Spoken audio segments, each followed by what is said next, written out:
बिस्मिल्लाहिर्रहमानिर्रहीम। अस्सलाम वालेकुम वरहमतुल्लाहि वबरकातुहू। आज का वजीफ़ा बेहतरीन रिज़्क़ के मतलाशी ये दुआ पढ़ लें।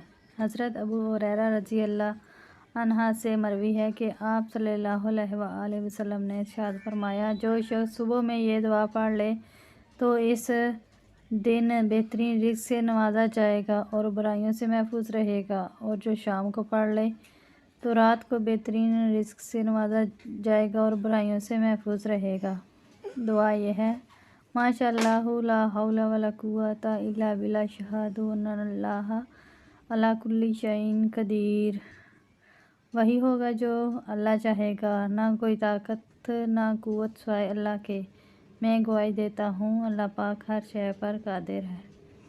इस अमल को खुद भी लाजमी करें और सदका जारिया की नीयत से दूसरों के साथ भी ज़रूर शेयर करें।